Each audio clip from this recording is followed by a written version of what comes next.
Quand vous avez votre enfant, celui qui a 15 ans et celui qui a 3 ans, vous n'avez pas donné le même nombre de morceaux de manioc, n'est-ce pas? Si vous leur donnez 2, ça peut arranger celui qui a 3 ans, mais ça n'arrangera pas celui qui a 15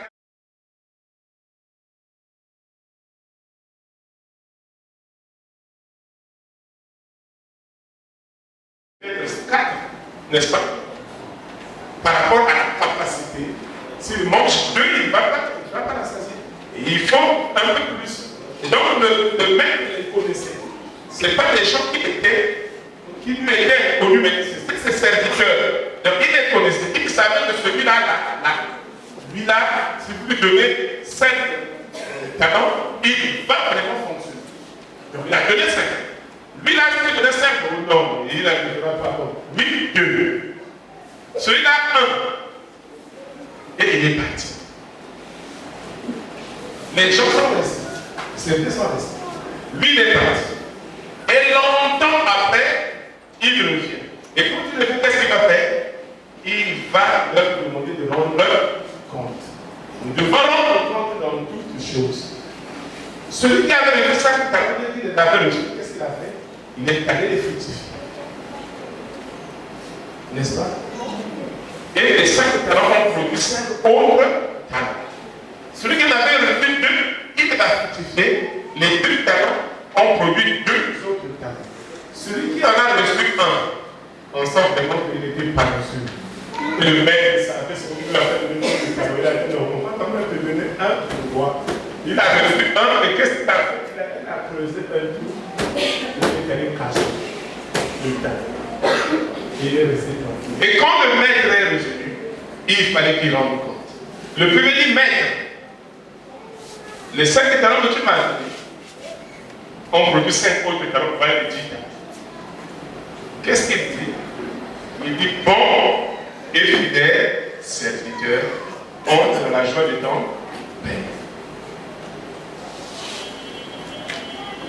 Celui qui en a reçu 2 est venu à son tour vous dire, mais les 2 talents que tu m'avais donnés ont produit 2 autres talents, voilà les 4 talents. Il dit, bon et fidèle serviteur, entre la joie de ton Père.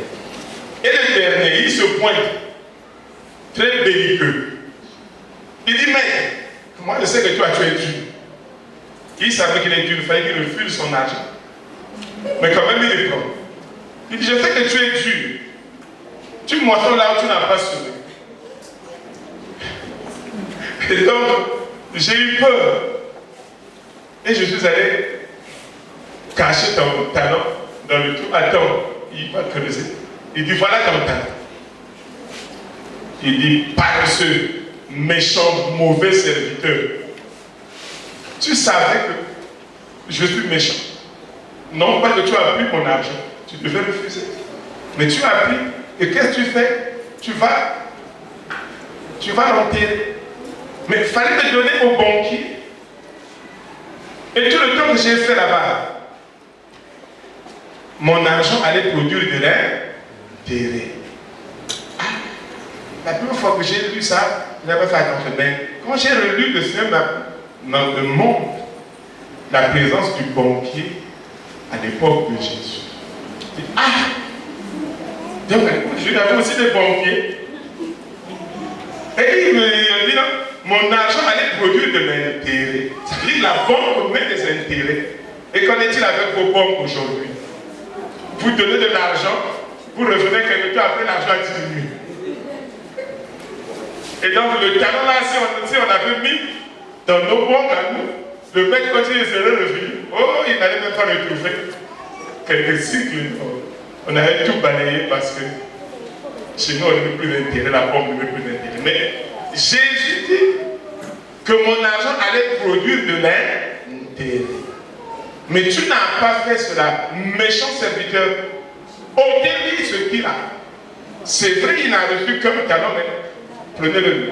Prenez-le lui et donnez à celui qui a 10 talents. Amen. Donc, cette parabole-là nous avertit que notre place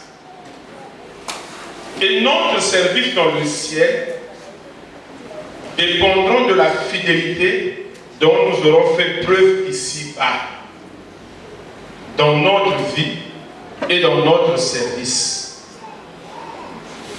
Amen. C'est une parabole. Et la parabole, souvent, c'est une allégorie, un récit, mais qui à la fin donne une leçon de morale, une leçon de bien-être. Il y a toujours une leçon à la fin qu'on tire, et pour éduquer et pour amener les gens à être corrects.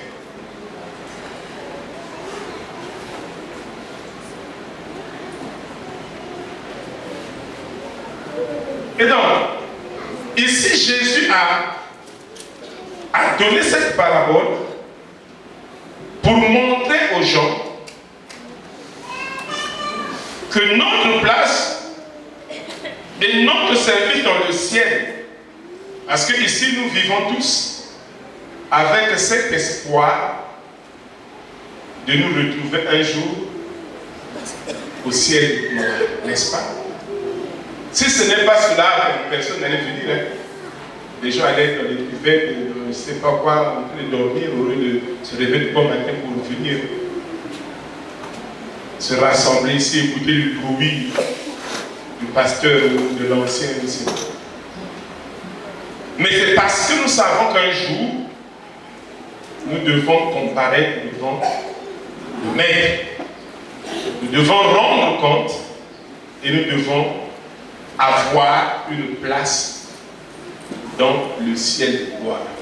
Et on nous dit, notre place et notre service dans le ciel dépendront de la fidélité dont nous aurons fait preuve ici-bas dans notre vie et dans notre service. Nous servons le Seigneur. Le ministère, c'est un service. Le ministre, c'est un serviteur. Voilà. Brièvement. Parce qu'on mystifie les choses, on dit je suis ministre de Dieu. On se pavane, on croit que non, c'est un titre, un grade ou je ne sais pas quoi. Non. Un ministre, c'est un serviteur. C'est tout. Et nous sommes des serviteurs. Nous devons servir. Nous devons servir Dieu. Nous devons servir les frères et les sœurs. Mais nous savons que quand nous allons mourir, nous allons nous retrouver au ciel. Quand bien même nous serons tous au ciel, mais tous, on n'aura pas la même place. Qui n'aimerait pas être à côté du président de la République quand ils sont au défilé? Heureusement qu'il y a le protocole. Et le protocole prend des mesures drastiques. On sait qu'à côté du président, il n'y a qu'un tel qui peut s'asseoir. Et on a déjà son nom, on a réservé la place. Derrière le président, c'est un tel qui doit s'asseoir. Mais si le protocole n'avait pas fait ça, vous croyez qu'on a dit, bon, allons-y, le président est assis là. Mais chacun doit se bousculer pour être à côté du président. Chacun veut se bousculer pour être à côté de Jésus.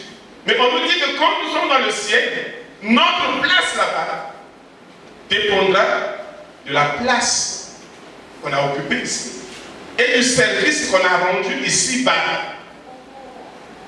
Tu as servi le Seigneur comme il se doit, là-bas tu seras proche du Seigneur. Tu n'as pas servi Dieu comme il se doit, quand bien même tu as servi Dieu, tu seras au ciel, mais tu seras loin. Il y a des gens qui vont voir le Seigneur comme ça là-bas. C'est comme quand les gens sont au stade. Il y a des gens qui sont à la tribune. Et souvent la tribune est plus proche. Et à la tribune, on voit bien que ceux qui sont au pourtour là-bas. Et on vous dit, au pourtour, c'est 1000 francs, la tribune, c'est 2500. Parce que là-bas, vous voyez mieux. Et donc, il y a des gens qui vont voir Jésus comme à la tribune, proche comme ça. Mais il y a des gens qui vont voir Jésus comme s'il était au pourtour. Jésus, ouais. Et notre place dépendra de la façon dont nous aurons travaillé ici-bas. Le talent représente nos capacités, notre temps, nos ressources et les occasions que nous rencontrons de servir Dieu sur cette terre. Je répète, surtout pour ceux qui, s'il y a des gens qui prennent note, malheureusement, ils sont moins. Et les paroles sont bonnes, les vécus restent. Le talent représente nos capacités. Là-bas, Jésus a parlé des talents. C'était de l'argent qu'on a donné pour que les gens le fructifient. Mais ici, le talent ici correspond ou bien représente nos capacités, notre temps, nos ressources et les occasions que nous rencontrons de servir Dieu sur cette terre.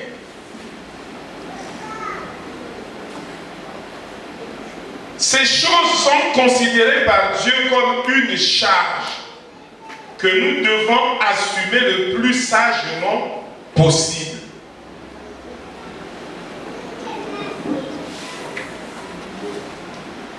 Les capacités. La Bible déclare que notre capacité dépend de qui? Notre capacité dépend de qui? De Dieu. Notre capacité vient de Dieu. C'est Dieu qui nous rend capables.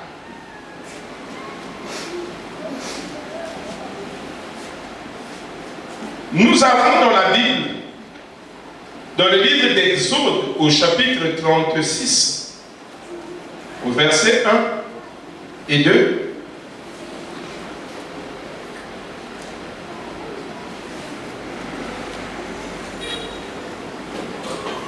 Exode, chapitre 36, verset 1 à 2.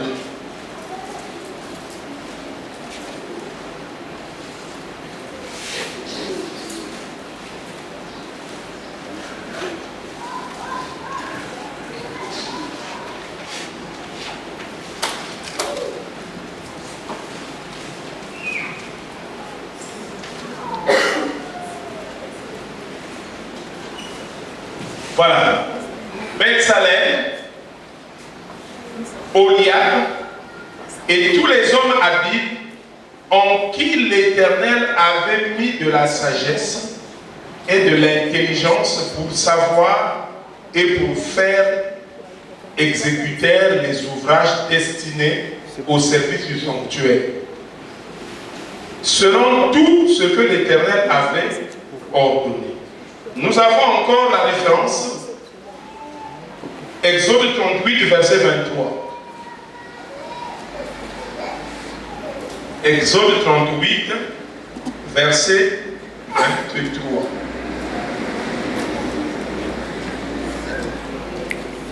Il y eut pour aide Oliab, fils d'Aïsamach, de la tribu de Dan, habile à graver, à inventer et à broder sur les étoffes teintes en bleu, en pourpre, en cramoisi et sur le fin lin. Ça, c'est quand ils ont construit le tabernacle et quand ils ont construit le temple. Vous savez, David a voulu construire un temple pour Dieu. Mais Dieu a dit, mon cher David, je t'aime bien. Je sais aussi, toi aussi tu m'aimes. Mais ce n'est pas toi qui vas me construire un temple. Parce que tu étais un homme de guerre, des mains en trop de sang. Mais s'il y a un temple qu'on doit me construire, c'est ton fils Salomon. C'est à ton fils de le faire. Et qu'est-ce que David a fait? David a regroupé le matériel et a mis à la disposition du fils. Et quand il est mort, le fils l'a succédé. Et c'est le fils qui a... C'est Salomon qui a construit le temple. N'est-ce pas? Mais Salomon, lui, il avait la charge de construire le temple. Comme le pasteur de Gad a la charge de construire ici le temple. Mais est-ce que c'est moi qui vais prendre la cuillère pour monter et aller mettre le ciment là-bas? Est-ce que c'est moi qui irai puiser de l'eau avec la brouette? Est-ce que c'est moi qui vais creuser un trou comme ça? Non. Mais moi, je fais exécuter le travail. Mais Dieu a équipé des gens. Amen. Nous sommes là, par exemple.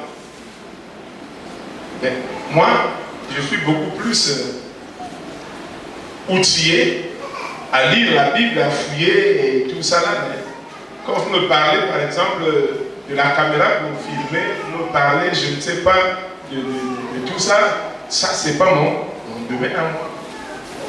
Amen. Mais pour que nous ayons un culte merveilleux, il faut que le pasteur soit là qui prêche la parole de Dieu. Il faut que le caméraman soit là pour qu'il filme. Mais le caméraman, lui, Dieu l'a doté de la capacité de faire ce travail-là, de filmer. Et ce n'est pas donné à nous tous. Il y a des gens ici, même quand je fais la caméra, ils ne savent même pas où on a pris pour démarrer. Amen. Mais il y a des gens qui ont ces aptitudes-là, qui ont cette capacité, lui donner l'appareil, fait qu'on appuie ici, et là ça s'ouvre, on ouvre là, on appuie sur le bouton là, et on règle par exemple. Il a ses aptitudes. Mais ce n'est pas donné à tout le monde. Et donc, Oliab et Betsalel étaient les deux personnes qui ont été pointées par Dieu pour faire le travail. Et Dieu dit à Salomon, oui, c'est toi qui construis le temple, mais attention, je te donne Oliab et Betsalel. Ils sont doués, ils ont la capacité de faire un certain nombre de choses. Et ici, on nous a dit que Oliab avait la capacité de faire quoi? 38, verset 23. On nous dit, il eut pour être Oliab, fils d'Aïsamak, de la tribu de Dan, habile à graver, à inventer et à broder sur les étoffes teintes en bleu, en pourpre, en cramoisi et sur le fin lin. Ce n'était pas donné à tout le monde. Mais lui, il était une des rares personnes à qui Dieu a donné cette capacité. Et donc, il était une personne ressource pour Salomon quant à construire le temple.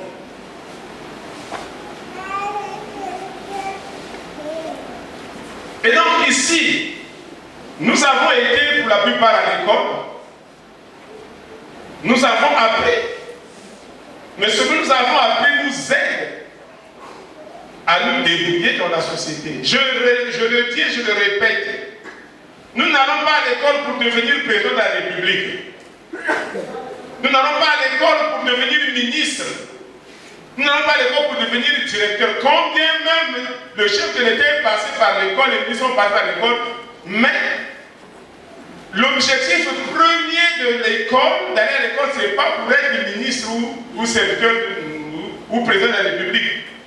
Mais c'est pour apprendre à lire, à écrire et à raisonner. Et quand tu sais raisonner, tu vas dans la société, tu te débrouilles. Et quand il y a une situation, tu sais poser des hypothèses et les vérifier. Tu as cette aptitude-là. Tu sais que si je fais ceci, je peux me retrouver là. Et voilà. Aujourd'hui, il y a des gens qui se font de l'argent. Pourquoi? Parce qu'ils ont seulement la tête qui travaille bien. Ils savent que si je fais ceci, si je fais cela, j'aurai les dividendes là. Ce n'est pas donné à tout le monde. Vous allez voir des gens qui meurent de faim pendant qu'il y a ceux qui se font de l'argent. Pourquoi? Parce qu'ils ont des aptitudes. Et là, j'en peux vous dire que détrompez-vous la pauvreté et la richesse. Ce sont des états d'esprit. C'est-à-dire la pauvreté, c'est un état d'esprit. Et la richesse, c'est également un état d'esprit. Ce n'est pas le fait de ne pas avoir de l'argent. La pauvreté, ce n'est pas le fait de ne pas avoir d'argent. Comprenez-moi très bien. Tu peux ne pas avoir d'argent, mais tu n'es pas pauvre. Amen. Mais il y a des gens qui ont de l'argent qui sont pauvres. Il y a des gens qui ont de l'argent mais qui sont pauvres. C'est un état d'esprit. Aujourd'hui, donner de l'argent à un pauvre, même 1 million, revenez un mois après, il va vous dire, l'oncle, mais les millions là, c'était même insuffisant. Hein? Est-ce que je peux avoir même une petite rallonge de 500 000? Qu'est-ce que tu as fait du million? Ça fait un mois. Non, c'est-à-dire, donc, comprends ça seulement, c'est fini, le million. Donnez 5 000 à quelqu'un qui est riche. Donnez-lui 5 000. Revenez un mois après, vous dire, les 5 000 là, quand j'avais fait ça, ça m'a donné 2 500 de bénéfices, c'était 7 500. Quand j'ai refait ça, aujourd'hui, avec les 5 000 là, j'ai 20 000. Wow. Alléluia. Vous sentez que la personne a des boules, la tête tourne. Aujourd'hui, les Congolais souffrent parce qu'ils ne font plus travailler leur tête. Si entre nous, on peut vraiment bien réfléchir, les gens disent, ça ne marche pas. Le pays, ça ne va pas. Souffle de faim. Mais par contre, il y a des gens au Congo qui vont dire, waouh, il y a un pays où on peut faire de l'argent facilement comme ça. Regardez l'Ouest africain. Quand ils viennent avec un petit sachet, avec un habit un peu mal cousu, revoyez-le 2 ans après, ils sont dans une voiture, avec un magasin, avec ceci, ils disent, waouh, Congo. Oh, vous êtes trop jeune pour comprendre. Quand j'ai dit Congo, à ceux qui comprenaient devaient savoir. À l'époque de Yoni, il est allé en Afrique de l'Ouest et de l'Ouest-Afrique, ils ont enrichi ici, ils partaient construire chez eux. Ils avaient même ouvert un magasin avec écrit Congo Soba. Dès qu'il a vu ça, il est devenu en catastrophe. Et qu'est-ce qu'il a fait? Il a chassé tout le West. Comprenez? Bon, ça, c'est une histoire de notre parenthèse en fait. Ça veut dire que vous les Congolais, vous êtes là, vous êtes comme des pauvres mais qui sont assis sur des lingots d'or. Hein? Vous avez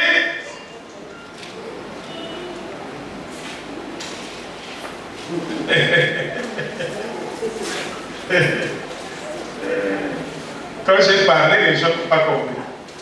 Ceux qui avaient compris, qu'est-ce qu'ils ont fait? Mais Dieu montre toujours qu'il y a une personne, 2 personnes qui n'avaient pas saisi. Et je crois que là, tout le monde a saisi. Parce que Dieu vient de montrer le témoignage. Un téléphone sonne pendant qu'on a un peu de péché. D'accord, que le Seigneur soit. C'est ce que Dieu fait. Donc, les Westaf se disent non. Au Congo, il y a la possibilité de s'enrichir. Mais vous-même qui êtes là, vous ne voyez pas ces possibilités. Parce que vous n'avez pas la capacité de voir. Vous comprenez? Vous n'avez pas la capacité de voir des opportunités. Il y a des opportunités pour s'enrichir. Mais vous ne les voyez pas. Vous, qu'est-ce que vous voyez? Vous voyez un bureau climatisé avec une chaise qui tourne.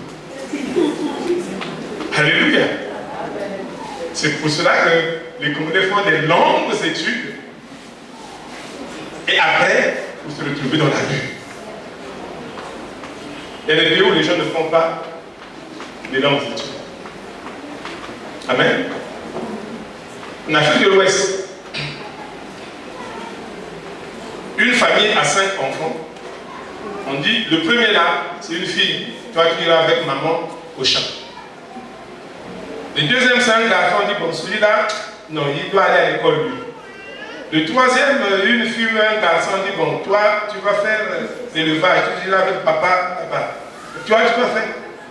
Et donc, vous les voyez, dès le jeune âge, ils sont déjà initiés au commerce, initiés à l'élevage, initiés à l'agriculture. Et quand il va faire son commerce, vous n'allez pas le tromper parce que depuis le bas âge, il a été initié au commerce. Nous devenons commerçants quand on a tout fait, hein, ça n'a pas réussi, donc tu peux le jeter au commerce et tu appliques ton commerce mal. À tel point que tu n'arrives même pas à t'en sortir et tu dis que non, on m'a ensorcelé. Non, tu ne connais pas les principes les teneurs d'application du commerce. Eux, c'est depuis le bas, ils ont la capacité là. Vous voyez, hier, je suis allé à la réunion, mais avant d'aller, j'ai déposé les impôts précis. J'ai déposé les impôts précis à Kodam, là, avant son sportif, c'est là où je donne les impôts. Souvent, ils sont trois. Il y a deux Westaf et un jeune Congolais. Et le jeune Congolais, c'est lui qui a le cahier et qui écrit. Au moins, toi, tu étais à l'école. Eux, ils n'ont pas été à l'école, ils savent pas écrire. Amen. Mais c'est eux les propriétaires de l'homme nomade, dans le pressing. Au début, je croyais que le pressing, c'était un mot anglais. C'est pas un mot anglais. Le pressing. En anglais, c'est l'homme nomade, l'ennui. Donc, j'arrive et il n'y avait que un, le West. Ah, monsieur Kouamou, tu es venu. Mais ça fait longtemps, mais j'ai dit une nouvelle année. Bon, voilà, c'est la première fois que je reviens en cette année. Voilà ma carte de fidélité, voilà tout ça que je donne. Il compte un ensemble, un deuxième ensemble, et chemise. Il dit bon, le total fait 7600. Je prends 10 000, je donne. Il dit oui, monsieur Kouamou, voilà la différence, mais en fait, tu laisses la carte de fidélité, tu vas, et le petit gars qui écrit, il n'est pas là. Il a fait un tour. Quand il vient là, c'est lui qui va écrire, et tu pourras passer ta carte et puis le reçu. Tu dis, bon, on se connaît, ça fait longtemps, on se fait confiance. Bon, d'accord, je vais le passer. Vous voyez, ils n'ont pas été à l'école, donc ils ne savent pas lire l'écrire. Mais tu ne vas pas le tromper. Hein? Voilà. Et ils ont plein d'argent. Qui n'arrivent peut-être pas à bien compter, mais ils ont plein d'argent. Et donc, si l'argent dépendait seulement des longues études, eux, ils seraient le dernier. Mais l'argent ne dépend pas des longues études. L'argent dépend de la capacité que nous recevons de Dieu de le fructifier. Yomi, il avait chassé tous les Westaf. On a mis même des gens à l'aéroport pour intercepter ceux qui entraient. Et vous venez, vous êtes qui? Moi, il y a un Malien dans l'avion.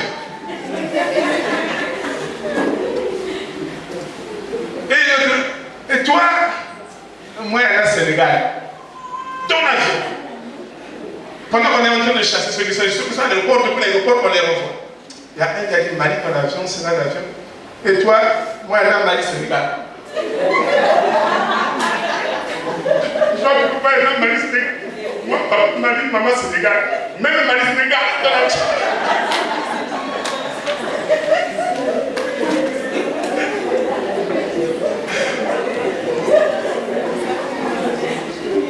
Lui, il croyait que quand on est Malien dans l'avion, le Sénégal dans l'avion, il y en a pas du Sénégal.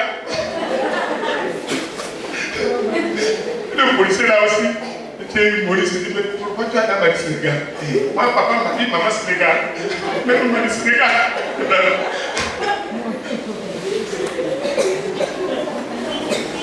Donc, vous allez comprendre qu'il y a des gens à qui Dieu a donné des capacités.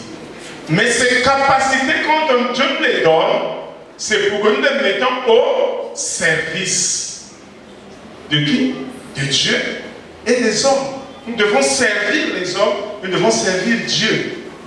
Amen. Il y a des gens qui sont venus au Seigneur parce qu'ils ont été servis par quelqu'un. La personne a fait quelque chose de merveilleux. Et la personne qui a reçu ce service se dit non. La personne après, il se rend compte qu'il va à l'église. Non, moi je dois aller à l'église. Vous-même, vous savez, les gens qui viennent au Seigneur parce qu'ils ont vu la main de Dieu ou bien ils ont vu grâce quelque part sont plus nombreux que ceux à qui on prêche l'évangile. Viens à l'église. D'abord, deux fois, quand ils viennent à l'église, combien de fois ils viennent? Ils ne viennent même pas. Mais quand ils ont vu quelque chose de merveilleux, quand ils ont vu la main de Dieu, ils étaient dans le besoin que Dieu a utilisé quelqu'un qui est venu au moment opportun leur donner quelque chose. Ils disent non, ça c'est Dieu. Il dit, vous priez pour moi, je suis là-bas. Il vous suit. Donc, c'est les capacités que nous avons reçues. Nous devons les mettre au service de Dieu. Jésus a dit, allez par tout le monde, faites de toutes les nations des disciples. Vous savez ce que signifie aller par tout le monde? C'est-à-dire, il faut prendre les avions, il faut prendre les trains, il faut prendre les bateaux. Il y a des endroits où vous pouvez accéder que en bateau. Il y a des endroits où vous pouvez accéder que par avion ou par train. Mais ça coûte. Mais est-ce que Jésus nous a donné le numéro de compte quelque part? Non, vous devez aller à la banque là-bas pour prendre un peu d'argent comme ça, vous allez partir dans tout le monde. Non. Mais qu'est-ce qu'il a dit? Il a dit, j'ébranlerai les trésors des nations et j'amènerai l'argent dans ma maison. Je veux que vous le compreniez. Nous le comprenons, c'est pour cela que rien ne nous fait peur. Même le montant de 300 millions, là, ça ne nous fait pas peur. Parce que nous savons en qui nous avons cru et quelle est sa capacité. Il a dit, j'ébranlerai les trésors des nations et j'amènerai l'argent dans ma maison. Ça veut dire qu'il va disposer des gens, il va mettre des gens à ton service ou à côté de toi qui ont la capacité d'avoir de l'argent. Et cet argent, ils le mettent à ton service. Béni soit le Seigneur que nous avons et que nous sommes travailleurs à l'État. Et donc, quand bien même nous demandons aux gens de donner nous-mêmes, nous montrons l'exemple, il y a des hommes de Dieu qui sont à plein temps, qui n'ont pas de salaire et qui sont appelés à servir Dieu. Et comment ils font? Ça veut dire que Dieu va disposer les gens dans sa maison qui vont prendre soin ou bien qui vont le servir avec leur argent. Nous sommes allés à Kindama prêcher l'évangile. Mais il y a eu des gens qui avaient le temps, parce que soit étudiants, et que c'était pendant les vacances, soit en congé, mais il y a eu des gens qui n'avaient pas le temps d'aller à Kindama, mais qui avaient de l'argent. Ils vont dire, bon, mais écoute, moi je ne peux pas partir, mais moi j'ai 5 000, j'ai 10 000, peut-être ça va payer le billet de quelqu'un qui va partir. Ceux qui étaient là, je me rappelle, c'était en 2010.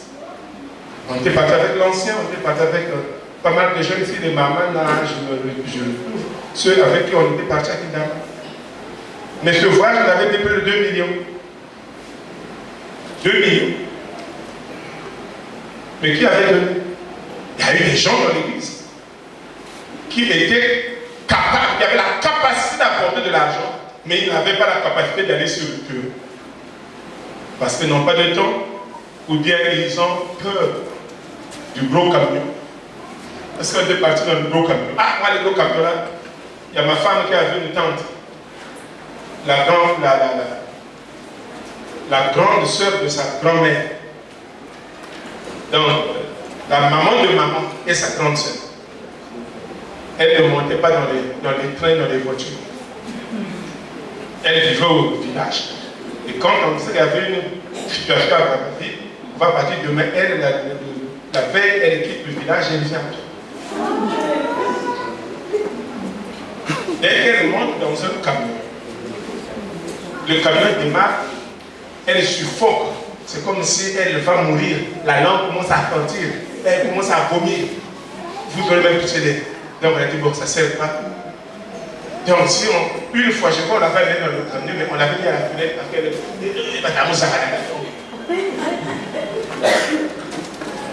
n'avait pas la capacité de monter dans un véhicule parce qu'elle avait peur. Et... Donc il y a des gens comme ça. Peur de monter dans un véhicule. Et donc, bon, moi je ne peux pas partir, mais au moins j'ai de l'argent. Prenez l'argent, allez-y. Moi je ne peux pas partir, mais je sais que là-bas vous allez partir, vous allez boire l'eau minérale. Bon, moi j'ai un carton d'eau minérale. Et donc voilà comment on peut mettre ses capacités au service de l'évangile, au service de Dieu. Et donc, je répète que les talents dont on a parlé là, Jésus a parlé des talents, mais en ce qui nous concerne, ces talents représentent nos capacités. Tu as quelle capacité, toi? Tu as la capacité de prier, intercesseur, oui, d'accord, reste à l'intercession. Et intercède très bien, fais ton travail comme il faut. Mets ce talent-là au service de... Tu as une très belle voix qui fait chanter, oui, mets ce talent-là au service de l'évangile. Mais il y a des gens qui ont des talents qu'ils vont enfouir. Ils creusent le tout et vous ne pouvez pas prospérer. Vous ne pouvez pas prospérer. Il y a des gens ici, c'est comme qui savent bien chanter. Il était dans la chorale, il était dans l'orchestre, il était ceci, il était dans le monde, mais maintenant il s'est converti. Mais dans la chorale, dans l'orchestre, tu joues à la guitare, non? Mais ici, là, tu ne peux plus jouer pour Dieu. Ah, pasteur, tu comprends. Oui, en fait, tu as eu une capacité. Ce n'est pas le pasteur, ne sait pas jouer à la guitare. Mais pourtant, devons avoir une guitare à l'église. Mais Dieu va rendre des gens capables ici qui vont jouer à cette guitare-là. Mais toi, tu fais jouer à la guitare et tu viens, tu te caches. Est-ce que ce n'est pas le fait de te cacher n'est pas synonyme de creuser le trou et d'enfouir le talent? Celui qui a creusé le trou, qui a enfoui le talent, est semblable à toi, qui te cache une belle voix et tu ne peux pas venir chanter. Chaque fois, l'ancien se met debout pour demander est-ce qu'il y a quelqu'un qui peut servir Dieu à la louange? On ne devait plus poser ce genre de questions. Quand tu sais très bien que tu as les aptitudes de jouer à la batterie, heureusement que nous avons le frère Chance. Mais souvent, quand il est au service, là, c'est compliqué. Un frère Chance. Quand il est au service, là, c'est compliqué. Alléluia.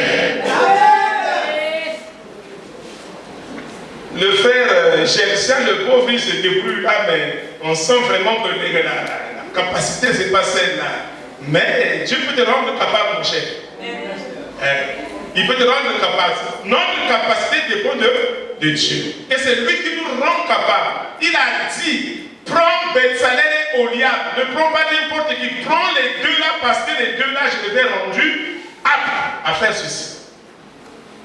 Quand ils ont fait le temple, quand ils ont fait le tabernacle, il y avait des tissus qu'on devait mettre. Dieu disait que bon, il faut mettre des tissus ici, là. Il y avait des pierres à enchasser, des pierres qu'on devait faire entrer. Et dans ces pierres-là, il devait y avoir des écritures, il devait y avoir des dessins. Vous voyez, non? Mais ce n'était pas de donner n'importe qui des dessins sur la pierre, même aujourd'hui, là. Nous voyons quand il y a des dessins, on met des banderoles. Est-ce que c'est tout le monde qui est apte à mettre la photo sur une banderole?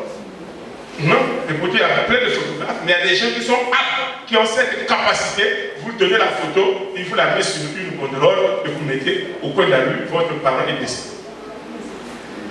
Et eux, ils avaient cette capacité d'écrire sur de la pierre, de tailler la pierre, de les faire entrer pour construire le temple. Ils pouvaient écrire sur du fin lin. Mais ce n'était pas donné à n'importe qui. En ce temps-là, c'était de l'art qui était très rare. Et eux, ils avaient cette capacité-là.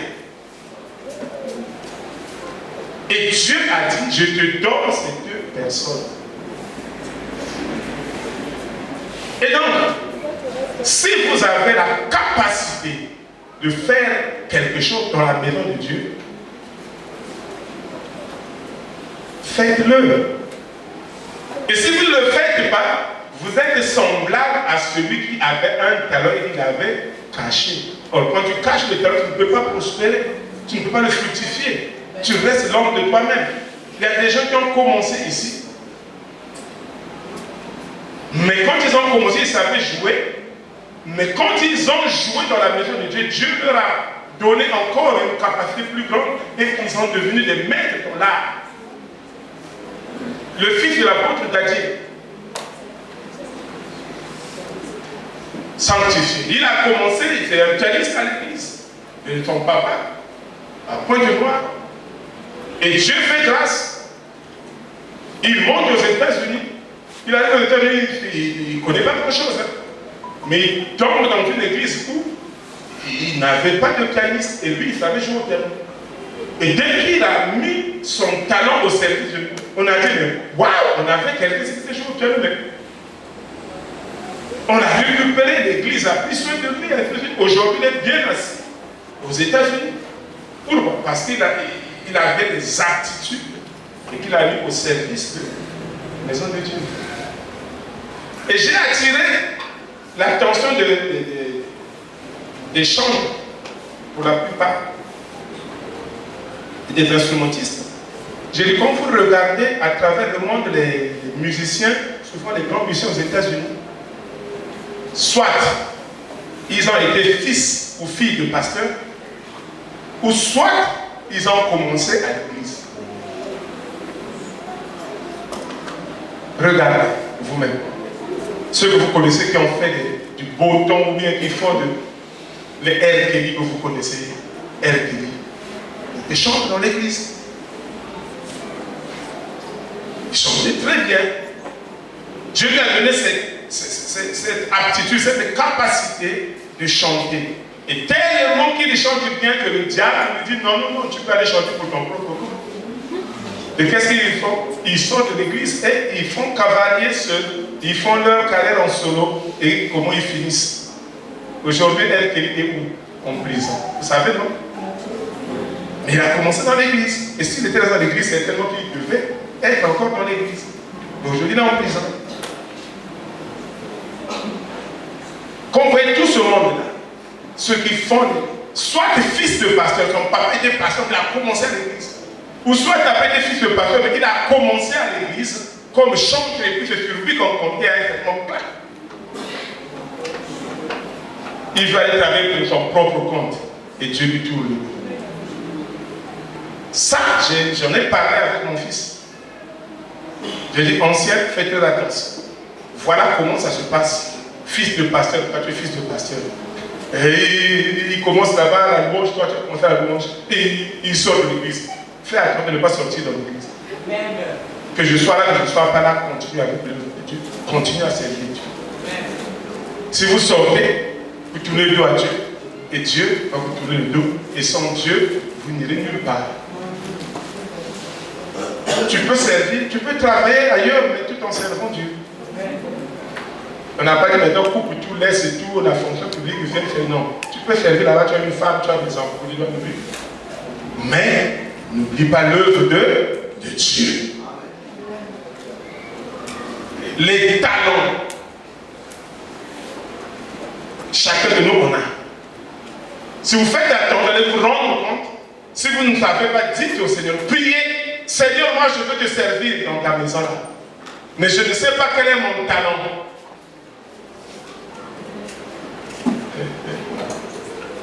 Vous voyez la sœur d'Orcas? Sœur d'Orcas, faites la main. Voilà. Oh, ça c'est la main qu'on lève comme ça. Les gens vous voyez la sœur d'Orcas? Vous voyez ce qu'elle est en train de faire? Elle fait quoi? Elle fait le secrétaire. Longtemps, notre bien-aimé secrétaire était seul. Et il se tapait, je ne sais pas quoi, du temps, tout ça, mal à couvrir tout le culte. Mais après, il a eu la sœur. La sœur vient d'intégrer l'université, mais elle est en train de faire le secrétariat. Elle est en train d'apprendre quelque chose de merveilleux. Elle va faire le secrétariat à côté d'un administrateur. Elle dit non, non, non, ici tu allais faire ça. La phrase là, on la corrige comme ceci. Là, tu vas faire ça. Elle est en train d'apprendre un travail gratuitement. Et vous allez voir un jour On va dire, qu'est-ce que tu connais? Non, moi je sais faire le secrétariat. Et il dit, ah c'est bon, viens, on te prend secrétaire dans une grande entreprise ou bien dans une grande boîte de l'État. Il a appris où? Il a appris dans l'État aller à l'église. C'est ce que vous ne comprenez pas. Ah, tu ne regardes pas, ah, vous fatiguez. Mais vous ne comprenez pas que Dieu peut vous bénir d'une manière ou d'une autre. Il veut vous faire passer comme Joseph, même dans la prison, pour vous élever. Amen. Mais Seigneur, moi je vais les développer, mais pas la prison. Mais tu n'auras pas les développer, ça passe par la prison. Moi je vais avoir un grand poste, mais je vais passer par le secrétariat. Tu ne l'auras pas. Parce que Dieu appelle, il prépare et il envoie. Il est établi. Vous voyez, non? Il t'a cherché, il t'a trouvé. Mais il t'a mis à côté de quelqu'un qui connaît déjà. Et à ses côtés, tu vas apprendre. Il y a des gens qui apprennent, à faire le secrétaire pour faire. Combien ils dépensent? On était à l'école. On nous donnait l'anglais. Ah, je n'irai pas en Angleterre. Quand le professeur d'anglais entre, vous sortez. Nous, on avait un professeur qui disait, vous allez le regarder le jour, il arrive à la porte, il dit, ceux qui ne veulent pas faire l'anglais, sortez. Des fois, on était le premier à se lever gaillard. Mais quand vous arrivez à la porte, il s'écarte. Vous sortez, et vous allez le regretter un jour. Et il y a un petit nombre qui fait l'anglais. Mais quand j'ai commencé à travailler, quand les filles ont commencé à m'amener à comprendre, j'ai dit, je dois aller apprendre. L'anglais qui nous était dispensé gratuitement. Moi, je dois me débourser l'argent pour apprendre l'anglais. Je vais au centre culturel américain. Du 25 000 inscriptions le trimestre. Je suis obligé de payer 25 000 le trimestre sans compter les autres frais. Et j'étais resté 3 ans au centre culturel américain. Est-ce que vous voyez? Mais pourtant, l'anglais nous était donné gratuitement, mais on refusait. Mais après qu'on a compris le sens, on a déboursé de l'argent pour nous. Peut-être que tu vas débourser de l'argent pour apprendre le secrétariat, et à l'église c'est gratuit. J'aimerais que vous compreniez comment la vie marche. Il y a des gens qui vont réussir, qui vont aller de l'avant, mais il y a des gens qui vont faillir. Pas parce que Dieu n'est pas merveilleux, mais à cause de leur propre faute, parce qu'ils ne comprennent pas, comme disait Jésus, la volonté de Dieu et la puissance de Dieu. Ils ne comprennent pas que Dieu peut t'utiliser d'une manière ou d'une autre. Aime le Seigneur, commence à travailler pour Dieu. Deux fois, ce que tu es en train de faire va t'ouvrir une porte pour aller. Vous connaissez Colgate? Colgate. Est-ce que c'est un Colgate? C'est un mot anglais. Vous connaissez Colgate? Chaque jour vous l'utilisez, non? Hein? Vous connaissez Colgate? Mais c'est le nom de quelqu'un. Aux États-Unis, il y avait un temple, une église comme la nôtre, et il y avait un frère qui ne faisait rien, mais qui était dans l'église. Et ce monsieur, un jour, est allé voir le pasteur de l'église. Il dit, pasteur, je suis venu vous demander la permission. Permettez-moi que je m'occupe des toilettes. Hein? M'occupe des toilettes. Lieutenant. Lieutenant. En anglais, lieutenant, c'est lieutenant.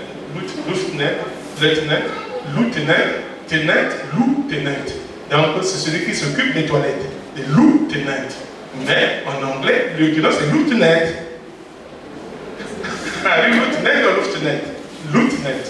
Lieutenant. C'est lui qui s'occupe des toilettes. Donc, Colgate te dit, moi, mon travail, c'est m'occuper des toilettes.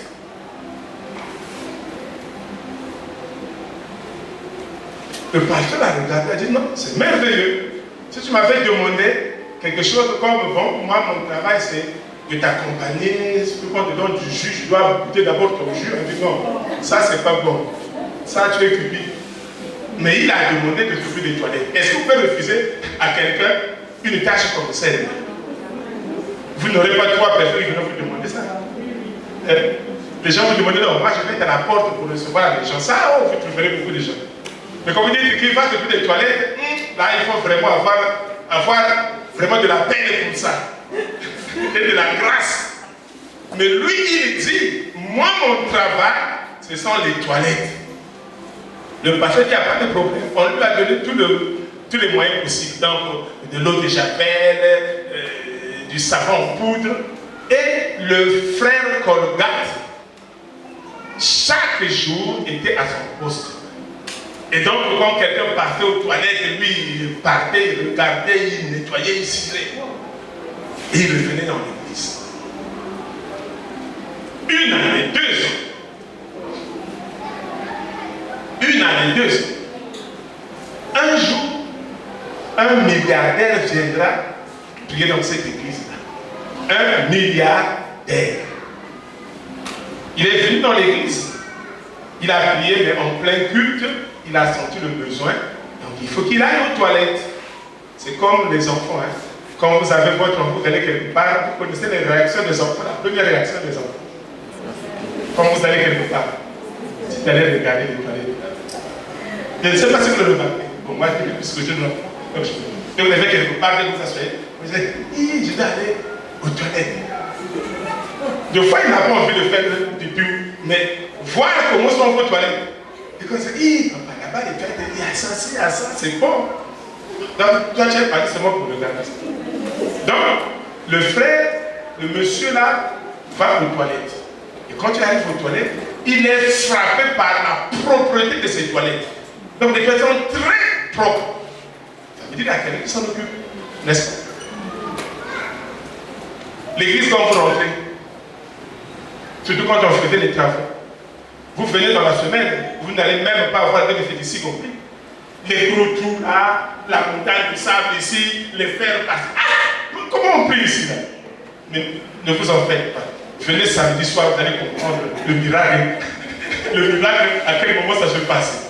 Le samedi, tout le monde est là pour envoyer le sable dehors, pour chercher je ne sais pas quoi, pour mettre les fers, pour couvrir là, pour mettre la propriété, on fait passer ces pierres et vous le dimanche vous arrivez, c'est comme si tout était normal.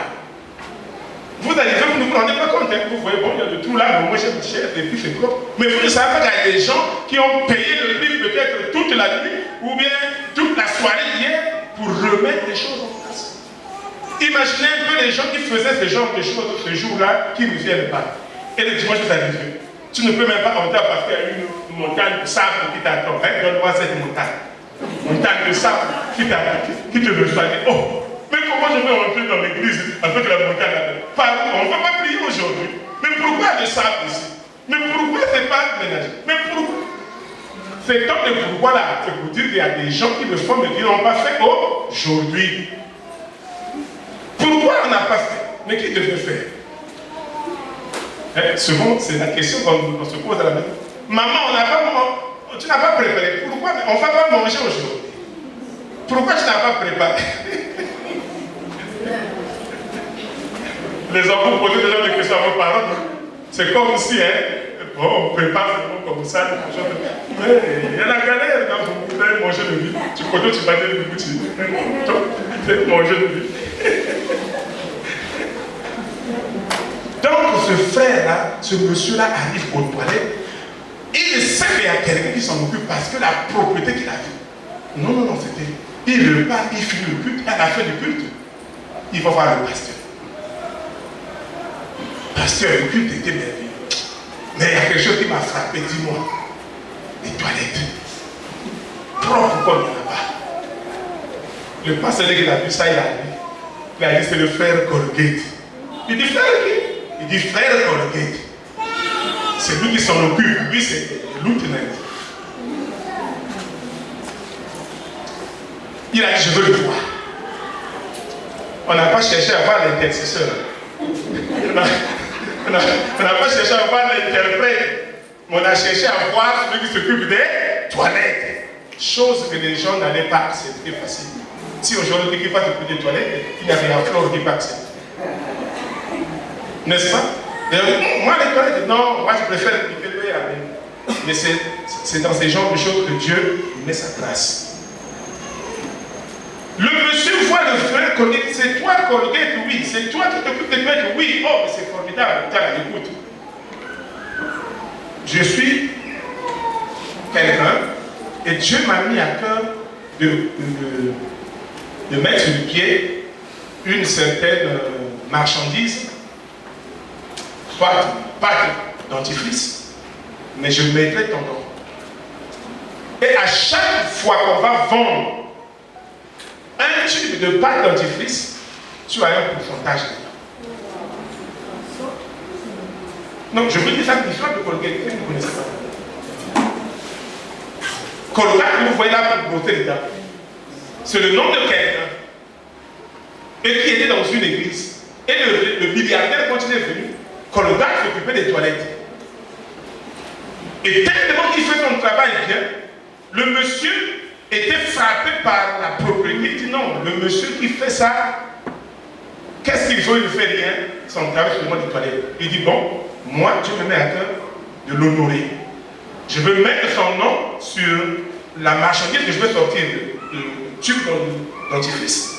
Je mets le nom Colgate. Et partout dans le monde, on va vendre un tube de Colgate. Il a un pourcentage. Bien aimé, même si c'est 0,01 franc. Colgate, c'est à travers le monde entier qu'on le vend. Et à chaque fois qu'on en fait le point, qu'est-ce qu'il a comme dividende? Ce n'est pas des milliards, des centaines de millions. Et qu'est-ce qu'il a fait? Il a mis seulement sa capacité au service de Dieu. J'ai mes mains, j'ai mes pieds, j'ai ma tête, mais je ne sais pas chanter, je ne sais pas jouer à l'instrument, mais moi je peux nettoyer les toilettes. Il a pris le travail le plus vil qui soit, mais Dieu l'a utilisé pour qu'il s'élève. Aujourd'hui, à travers le monde, il n'a pas utilisé Colgate. Vous allez en Chine, vous trouverez Colgate. Vous allez au Japon, vous trouvez Colgate. Vous allez en Afrique du Sud, vous trouvez Colgate. Et partout, on vend, il a un pourcentage. C'est sûr que le monsieur là était mort. Colgate, le fait était mort. Mais il a laissé des enfants, non? C'est des actions. Quand c'est comme ça, tu meurs, tes enfants héritent. Et à chaque fois, et la famille Colgate devient subitement riche parce qu'ils ont hérité de ce que leur papa avait comme capital, comme action, comme dividende dans la vente.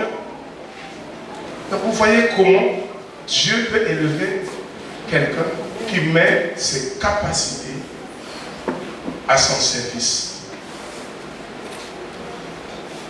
Il faut avoir l'intelligence renouvelée pour comprendre les choses. Que même de rien, Dieu peut t'élever. Mais il faut aimer Dieu. Amen. Il faut aimer Dieu parce que ce que tu vas faire pour Dieu sur cette terre, Jésus va annoncer ce principe-là à la fin.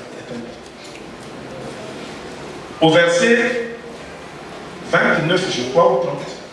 30 c'est le dernier, mais 29. Car on donnera à celui qui a, et il sera dans l'abondance, mais à celui qui n'a pas, on ôtera même ce qu'il a. Jésus énonce un principe important concernant la récompense et la condition du croyant de chrétien au ciel. Ce que les chrétiens recevront dans le futur royaume de Dieu dépendra de la part qu'ils possèdent déjà ici-bas, proportionnelle à leur engagement actuel envers les voies et le royaume de Dieu.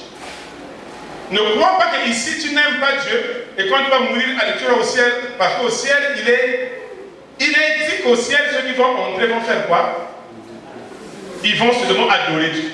Saint, Saint, Saint. Et toi sur la terre, si tu n'adores pas Dieu, et tu crois que tu vas aller au ciel, qu'est-ce que tu vas faire là-bas? Ta place n'est pas là. La place de ceux qui ici sur terre ont consacré leur vie au Seigneur, ont consacré leur vie à servir Dieu, et comme ils ont aimé Dieu sur la terre, quand ils mourront, là-bas, leur place sera assurée et ils vont continuer à faire ce qu'ils ont fait, c'est-à-dire servir Dieu là-bas. C'est le principe que Jésus a annoncé. Tu n'as rien, on va même enlever ce que tu crois avoir. On va donner à celui qui a. Celui qui avait déjà 10 talents, on prend le seul talent du paresseux, on le donne à qui? À celui qui avait déjà 10 talents. Puis il se retrouve avec 11. Et Jésus a annoncé ce principe. Et c'est comme ça. Tu n'aimes pas Dieu ici, mais quand tu vas mourir, tu veux aller dans la présence de Dieu. Ça ne se passera pas comme ça. Commence à aimer Dieu ici. Et aimer Dieu, c'est dans le service que nous lui rendons. Les aptitudes, on n'a pas des aptitudes. Nous avons parlé de capacités, on va parler de temps, du autre temps. Le temps. Dieu nous a donné le temps à gérer. Et Dieu a fait de sorte que chaque jour, chaque journée est 24 heures, n'est-ce pas? Mais nous avons l'impression, quand vous regardez, on a l'impression qu'il y a des gens comme si leur journée était à 28 heures et les autres, leur journée était seulement à 24 heures. Alors Dieu a fait de sorte que dans les 24 heures là, que les gens s'enrichissent et que les autres s'appauvrissent. Comprenez-moi très bien. Dieu a donné à tout le monde, que tu sois petit, grand, noir, blanc, jaune ou rouge, la journée de 24 heures. Il n'y a pas quelqu'un qui fait la journée de 25 heures, il est plus riche que moi, parce que moi je n'ai que 24 heures, lui il a 25 heures, donc lui il est plus riche. Non! Nous tous, on a 24 heures le jour ou la journée. Mais dans ces 24 heures-là, il y a des gens qui les mettent à profit, qui s'enrichissent. Et il y a des gens qui dorment à longueur de journée, qui s'appauvrissent. Et tu vas donner la faute à qui? À Dieu. Oh Dieu, je ne sais pas comment. Oui, on a étudié ensemble. Oui, aujourd'hui, il roule carrosse. Il y a une belle voiture, une belle femme. Mais quand vous avez de l'argent, vous avez la belle femme.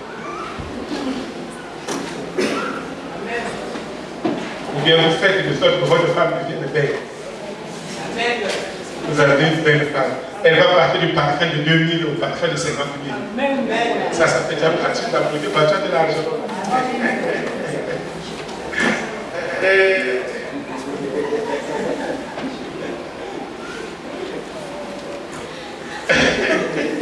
Frère, dans tout le Seigneur, on ne fait pas jeune homme, tu vas te marier.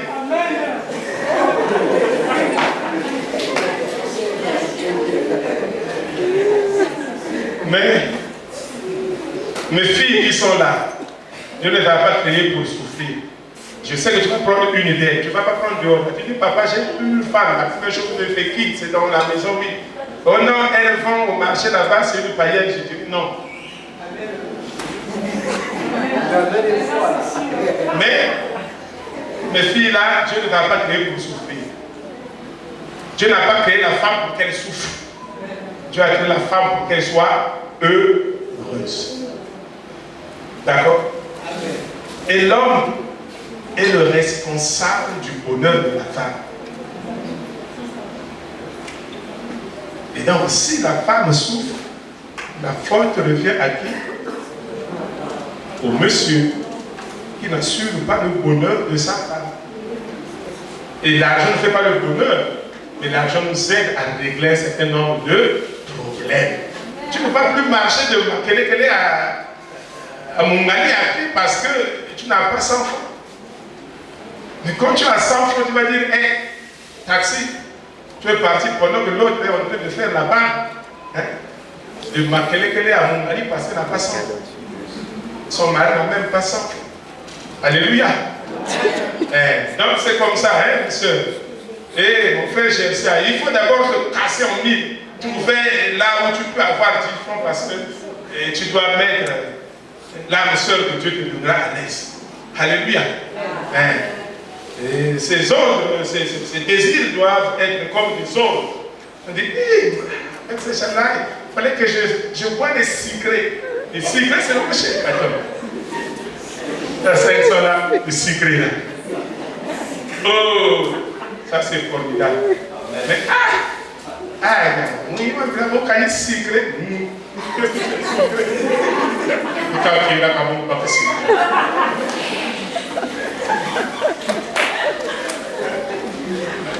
La femme gratte la tête.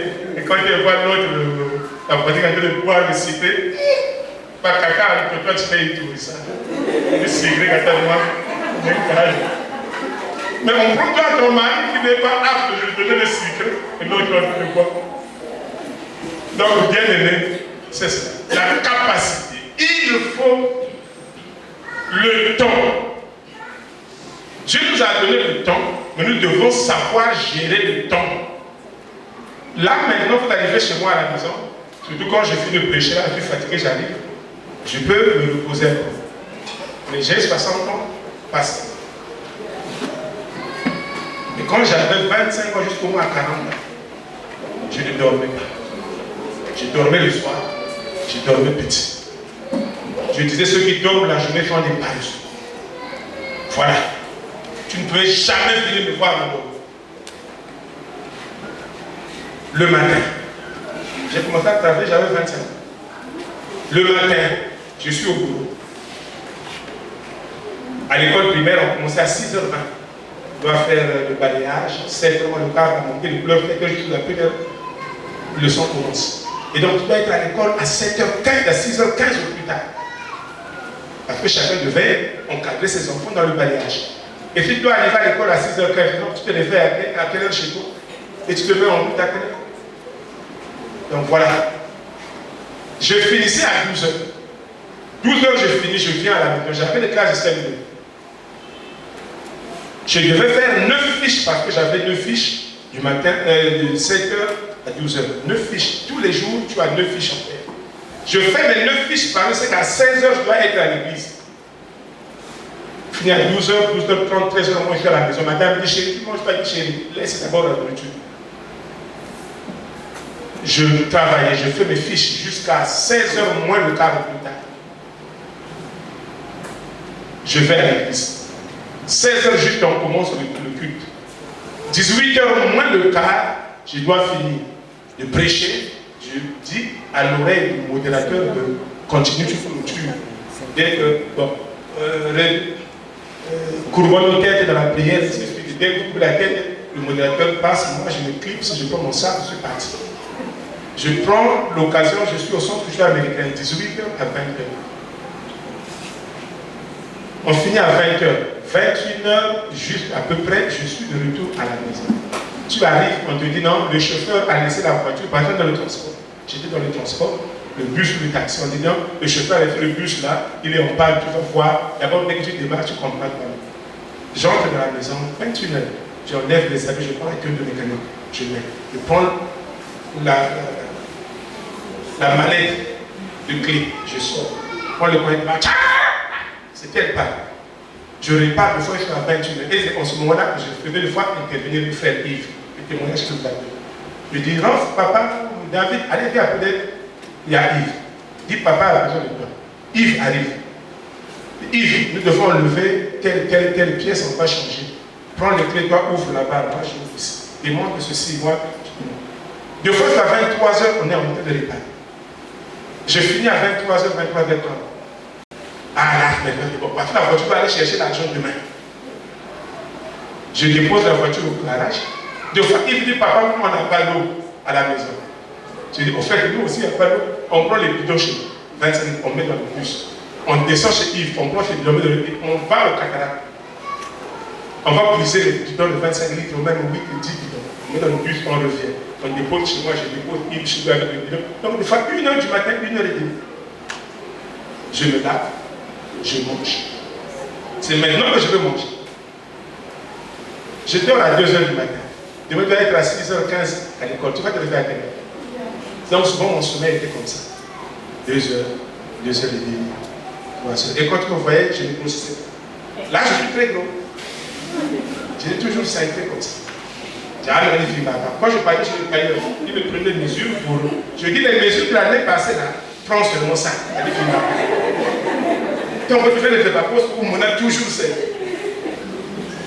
Je ne dormais pas. Je ne mangeais pas beaucoup. Parce que si tu manges, tu te vas chercher à digérer. Donc je dis non, madame, la nourriture laisse. Oh, je travaille. Et quand je travaille, je finis, je mange.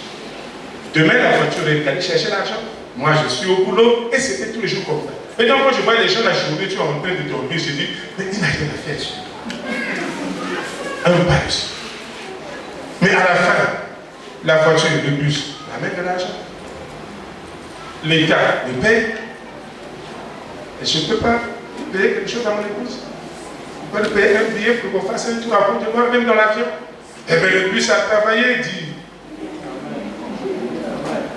Mais ce n'est pas les bus d'aujourd'hui, les bus de. Quand il amène 40 000, là-bas, il amène, il fait 43, 44. Et tout le mois, tu as 1,2 million. Tu le connais chez moi à la maison, j'ai construit avec l'argent de l'autre. Du transport.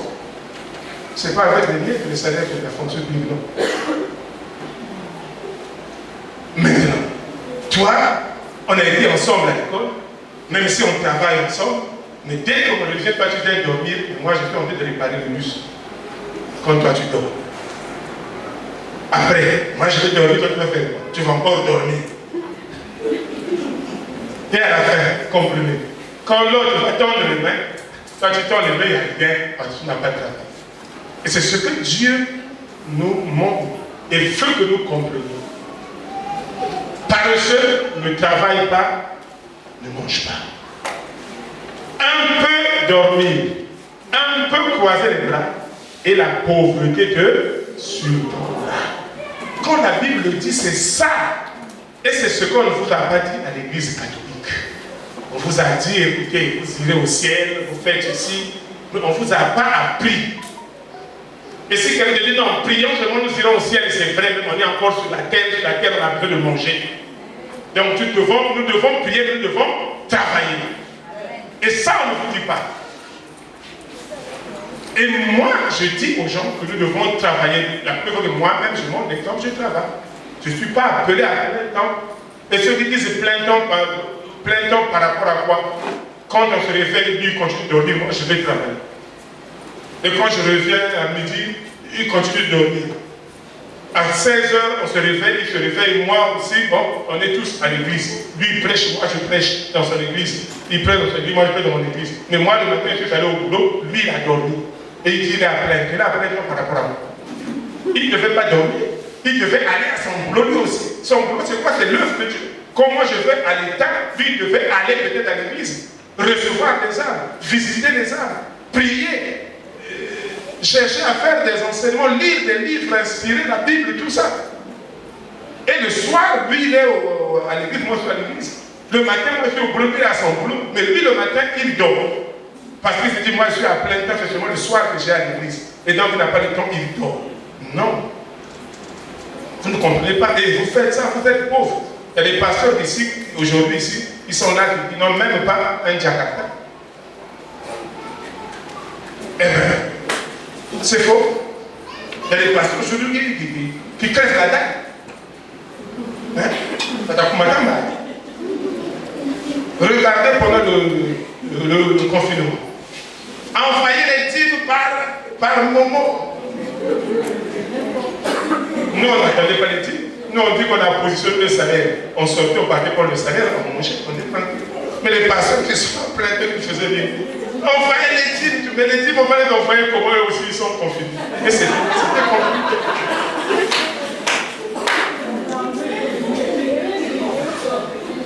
Non, je ne suis pas contre ceux qui sont à plein temps. Vraiment, si tu es à plein temps, c'est une grâce.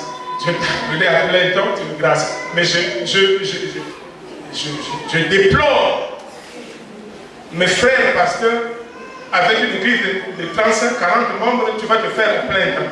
Quel travail a-t-il avec 40 membres? Mais dans le jour où tu as une église de 1000 membres, tu vas faire quoi? 1000 membres, tu as plein temps, je suis d'accord. 40 membres, tu as plein temps, tu vas faire quoi? Et après, tu vas chercher l'argent. Tu vas t'approfondir. Trouve du travail, prêche l'évangile, va travailler. Ton église prendra l'exemple, eux aussi vont travailler et vous amenez l'argent à l'église. C'est pas comme ça. Maintenant, nous à l'église, oui, avec 40 membres, soit à plein temps, tu feras toi-même. Et après, tu vas dire, Dieu n'est pas bien. parce que je meurs de faim. Oui. Et tu vas mourir de faim. Dieu n'aime pas les paresseux.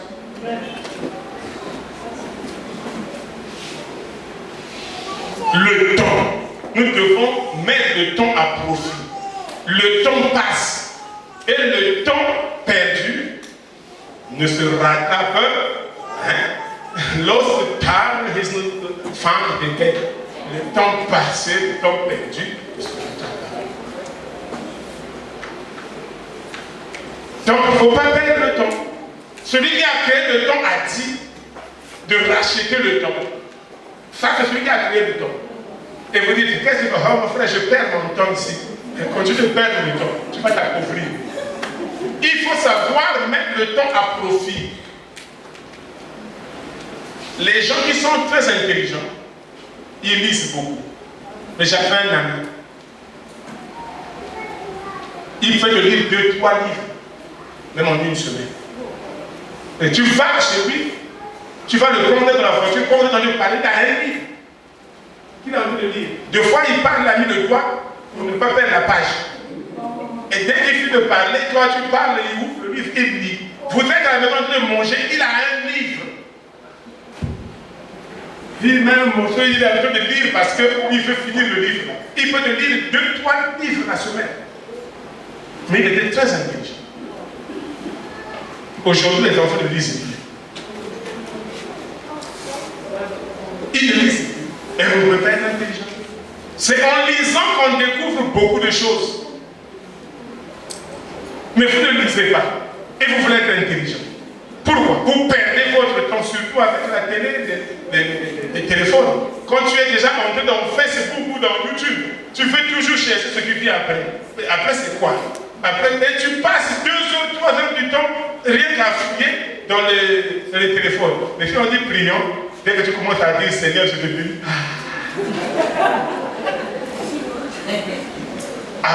Tu ne peux même pas lire la Bible pendant 10 minutes. Mais pourtant, quand tu es sur le téléphone, tu peux même passer 3 heures, 4 heures du temps sans t'ennuyer et tu ne te fatigues pas. Vous ne trouvez pas que c'est vraiment diabolique? Faites des efforts de ne pas dépendre du téléphone. Mais utilisez le temps qui vous impacte.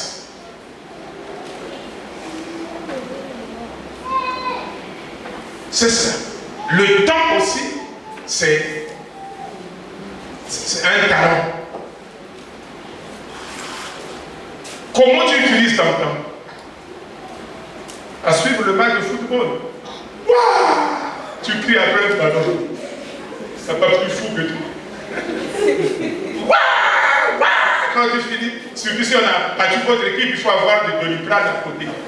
La tête va faire mal. Tu as trop crié et puis on vous a battu. Si tu n'as pas de Doliprane, c'est compliqué. Mes frères, nous nous faisons du mal. Lis ta Bible. Passe du temps avec la lecture de la parole. Tu trouveras quelque chose de bien qui va t'aider.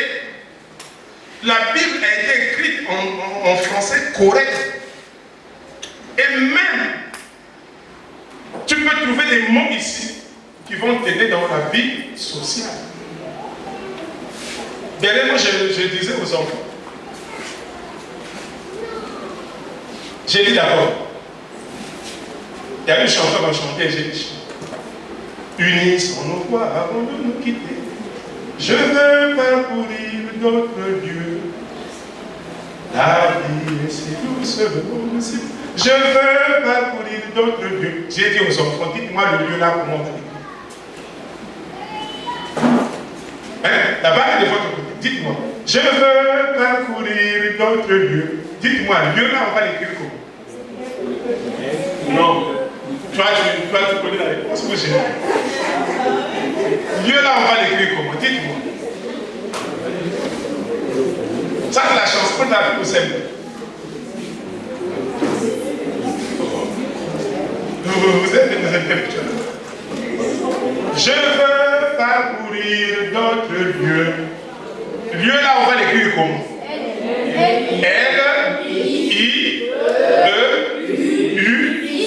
L-I-E-U-X 0. L-I-E-U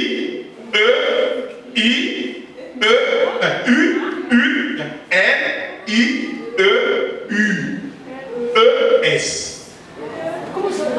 Une lieue, c'est une distance de 4 km.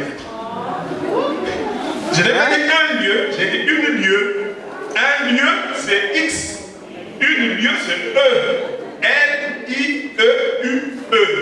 On parcourt une distance. Je veux parcourir d'autres lieux. On ne peut pas parcourir un endroit, on va parcourir une distance. Donc une lieue, c'est une distance de 4 km. Mais pour comprendre les choses, il faut lire. Vous ne lisez pas.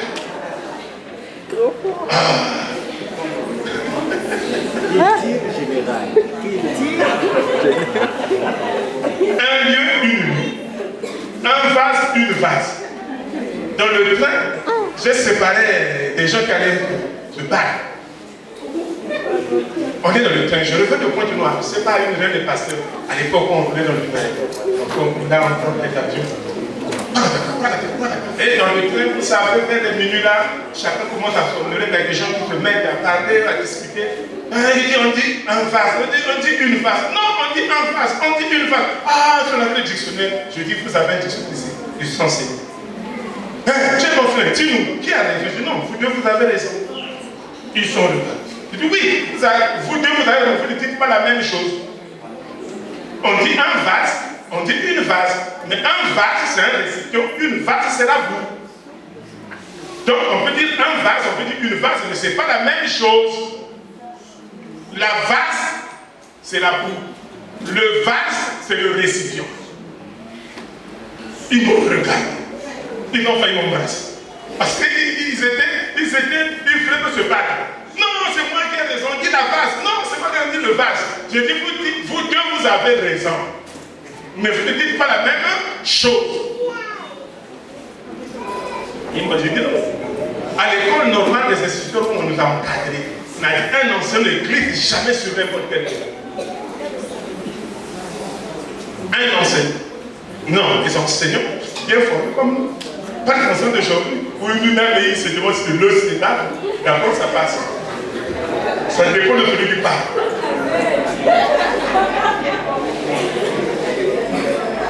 Bon, on va finir.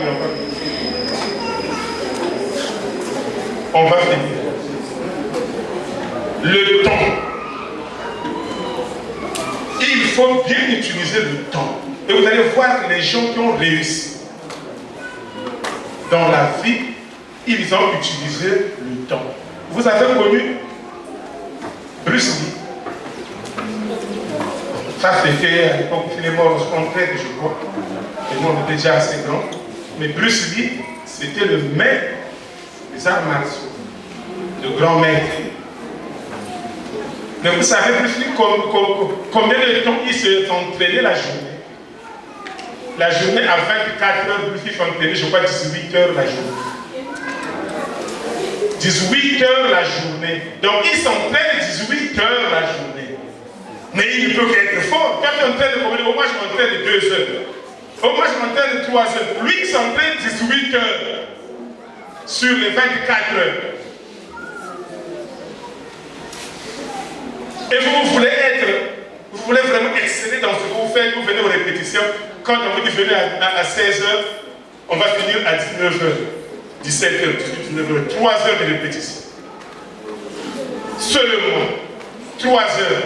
Mais quand même, les gens arrivent à 18h30, 19h moins.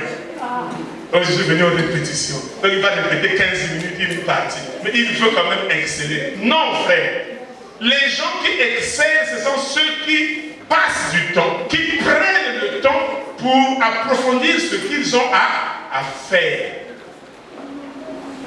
Mais toi, le temps, tu ne sais pas l'utiliser. Tu passes plus de temps pour des futilités, pour des banalités, et tu passes moins de temps pour les choses.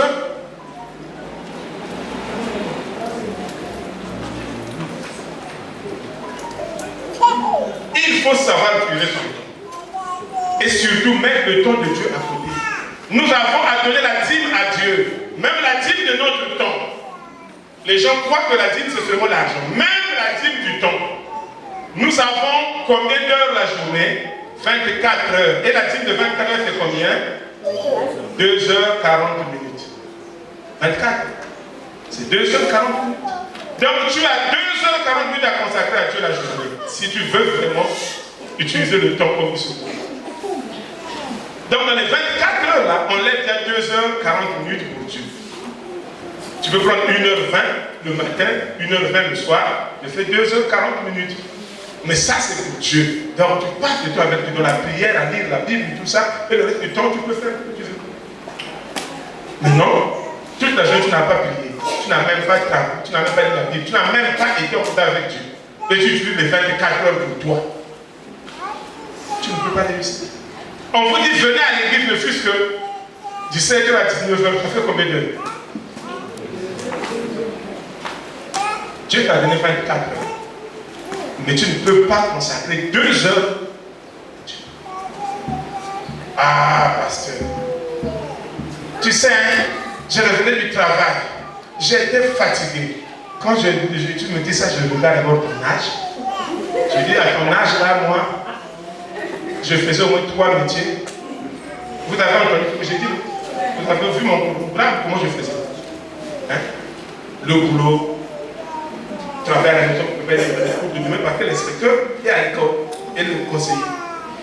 Donc jusqu'à 16h au moins, 16h je suis à l'église, je suis pasteur, je dois enseigner, je dois prêcher. 18h je suis étudiant, quand je suis à l'école, je dois aller. 20h je finis, 21h je suis à la maison. Et à la maison tu arrives, tu es transporteur. Le bus est en part et je suis mécanicien moi-même. Qu'est-ce que je fais? Je parle à la de Marie, la soeur de Tigirina, parce qu'elle était en face de chez nous, face à face là aujourd'hui. La soeur Lydie est là. Deux fois, elle tombe là, le docteur, va, ah, t'as pas servi par ça, puis peut-être que tu l'as terminé. Quand tu ça, à midi, tu es en train de rentrer le moteur, va. La soeur Lydie était embêtée. Mais cet embêtement-là, c'est un peu du bien puisqu'elle est avec nous à l'église. C'est pas mal. Frère Simplice, tu vois, non? Le frère Simplice, c'est le frère de la sœur Lydie. Donc, c'est eux, ils vivent en face. Le jeune Caleb, voilà, Caleb.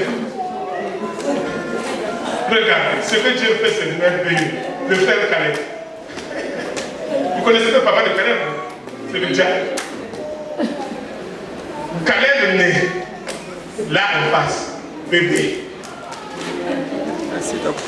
Je crois que c'est Emmanuel qui se lève, qui va prendre le bébé qui l'amène à la maison.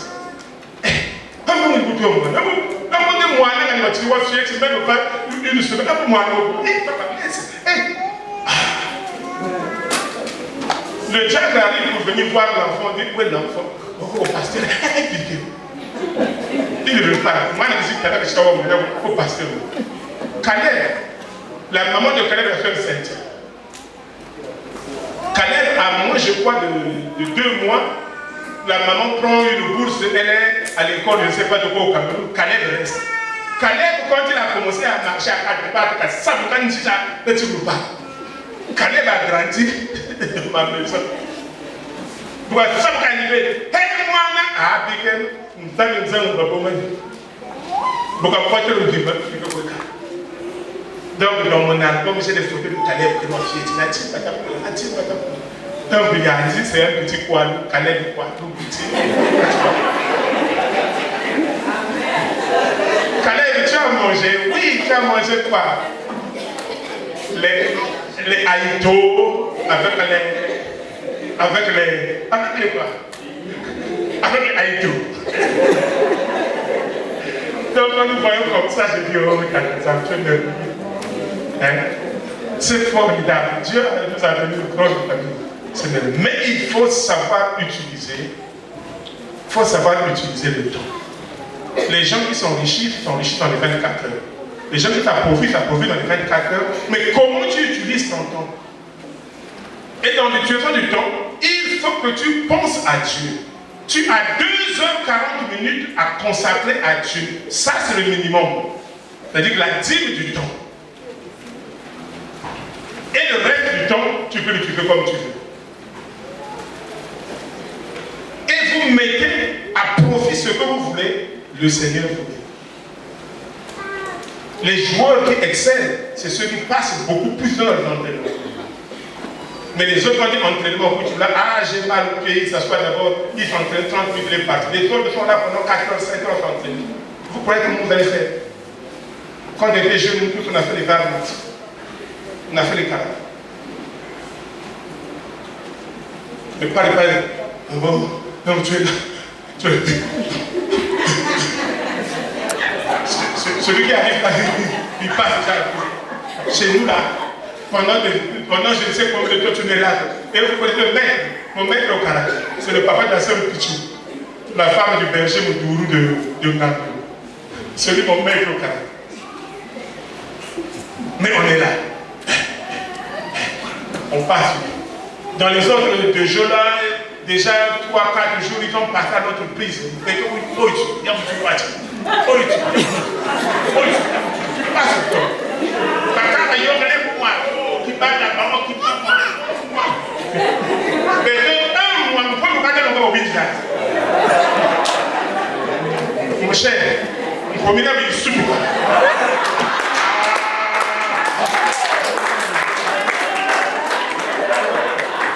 Mais pourquoi on dit tout le monde toto? Comment ça paraît pour vous?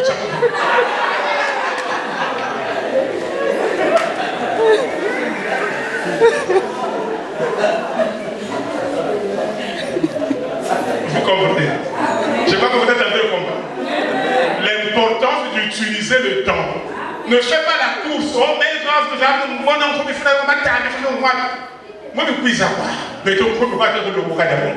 Tu vois, moi, je vais voir l'homme là.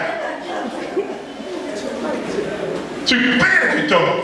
Quand on combine à mon cher, oui, ah, faut aller quand même. Tu vas beaucoup pour moi, tout le monde te trouve. On est à parler pour vous. Donc c'est ça. Le temps. Bon, vraiment le temps me montrer pour commenter les autres. Les capacités, notre temps, nos ressources et les occasions que nous rencontrons de servir Dieu sur cette terre. Tout ça, c'est ce que Jésus considère comme des talents.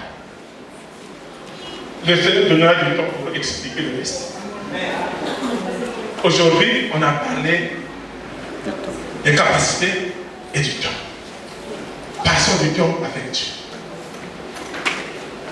Donnons du temps à Dieu. Prenons le temps pour les choses sérieuses. Et le Seigneur nous bénit. Amen. Amen. Que le Seigneur vous renouvelle la sagesse et l'intelligence pour comprendre les choses. Ce n'est pas facile et ce n'est pas compliqué de s'enrichir. Mais il suffit de connaître les principes. Comment ça fonctionne. Comment Dieu fait. Sinon, vous allez être là. Vous allez attendre le travail. Il y a des gens qui sont là qui ont fait le bac 5, 6, 7 fois. Il a eu le bac après la 7e fois, mais tu as 7 ans de retard. Tu as fait une fois, 2 fois, ça n'a pas marché. Change autre chose, fais le concours, va ailleurs. 7 ans, tu es seulement en terminale pour qu'il ait la bac. Et quand tu as le bac après 7 ans, tu vas faire quoi? Il faut avoir l'intelligence. Il y a des gens aujourd'hui qui sont riches dans ce pays qui n'ont même pas de bac. Mais qui ont compris que je ne peux pas perdre du temps. J'ai fait une fois, ça n'a pas marché, 2 fois, ça n'a pas marché, je fais autre chose. Et Dieu te bénit. Si seulement tu le sais, tu le crains et tu mets en pratique ces principes. Les gens vont dire non, mais Dieu pour enrichir les gens, il ne fait pas exception. En Chine, ils sont très riches, mais il n'y a pas beaucoup d'églises là-bas.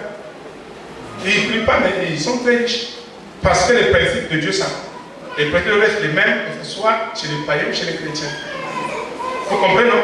Ça veut dire que celui qui travaille, il a les résultats de son travail, que tu sois païen ou chrétien. Nous connaissons ces choses, mais nous ne les comprenons pas. Nous croyons qu'on peut prier, Dieu va nous faire exception sans travailler. Non. Il faut que tu travailles, comme travaillent les autres, mais la différence, c'est que nous avons encore un Dieu. C'est ça la différence. C'est ça la différence. Nous n'avons pas dit parce qu'on a Dieu, on ne va plus travailler, on va seulement prier, Dieu va nous bénir. Non. Nous sommes à l'université, en première année, en 92, 91-92. Première année, on est passé en deuxième. On avait un ami qui le garde et dit non, J'ai jugé le niveau de tout le monde ici. La personne qui me fait peur, je suis le major de votre commission. Je serai le premier. Ce garçon est intelligent, il était au séminaire, il a failli être prêtre, donc le latin, tout ça, l'anglais, donc il maîtrisait. Quand il le dit, on dit bon, on va voir. Il était intelligent, ce garçon. Un jour, on nous a donné à faire l'exposé, lui et moi. Avec un autre collègue, on était trois. On a vu 18 et demi. 18 et demi à l'université, ce n'est pas donné à n'importe qui. 18 et demi. Et le professeur de la feuille nous a regardé à ce moment. Il dit, le garçon la bosse. Il a bossé. Nous sommes passés en troisième année. En troisième année. On a fini. Le jour de la délibération, lui était impatient parce qu'il s'attendait à voir son nom en premier. On était tous au bureau du département pour attendre qu'on affiche. Le professeur est sorti avec les résultats de la délibération pour aller le cacher à la scolarité et remettre. Donc le monsieur, il suivait, il regardait tous les gestes. Et dès qu'on affiche celui qui va voir le premier, dès qu'il regarde, Edgar, viens voir. Il m'appelle. Edgar, viens voir. Je m'en vais là-bas. Les étudiants dont les noms suivent sont déclarés effectivement admis selon l'ordre de mérite numéro 1. Kwalou, lui, Edgar, Samba, mention bien. Numéro 2, Dikoko Charles Benoît, mention bien. Troisième, Inter, mention passable. Il me regarde, Edgar, j'ai dit un point pour ça. Lui, il comptait sur son intelligence. Moi, j'étais intelligent, mais j'avais Dieu. En sus de mon intelligence, j'avais Dieu. Lui, il voulait défier tout le monde qu'il était le major de la promotion. Mais il savait qu'il y a un Dieu qui est au-dessus. C'est-à-dire que si tu te mets vraiment à prier son livre, mais travaille comme les autres, et en sus du travail, cherche Dieu. Lui, il a fait de travailler, il a compté sur son intelligence. C'est vrai que le garçon était intelligent. Et même moi-même, j'ai reconnu que c'est lui qui devait être major. Moi, c'est Dieu seulement qui a fait grâce. Qui a montré que la preuve que je suis le numéro 1, j'ai mention bien. Lui, numéro 2, il a mention bien. Et les autres passaient, on était mon 15. Donc, pour vous dire que Dieu ne fait exception de personne. Tu es païen, tu travailles, tu auras le fruit de ton travail. Tu es chrétien, tu travailles, tu auras le fruit de ton travail. Mais nous, les chrétiens, devons faire plus que les païens. C'est ça que les gens ne comprennent pas. Et ils disent oui, aujourd'hui vous voyez tout le monde, même les femmes sont là, des gens qui sont riches, mais ils connaissent Dieu. C'est vrai que certains volent l'argent, certains non. Mais il y a des gens qui travaillent, qui ne connaissent pas Dieu, qui travaillent et qui sont riches par rapport au fil de leur travail. Et nous les chrétiens, nous faisons quoi? Nous faisons que prier. On nous montre souvent des vidéos. Les enfants en Chine sont en train de construire, je ne sais pas quoi, un schéma de l'autre là, à côté les enfants qui sont en train de danser. On dit voilà, les uns, comment ils encadrent leurs enfants, déjà à cet âge-là, ils sont en train de faire des schémas électriques et tout ça.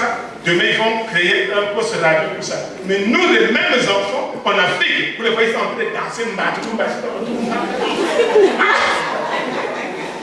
Maintenant, comment tu veux que ces enfants-là, ce qui est dans l'avenir de demain, au lieu d'étudier, ils dansent à l'angle de Jésus. C'est-à-dire des excellents danseurs, mais ça ne va rien produire au pays.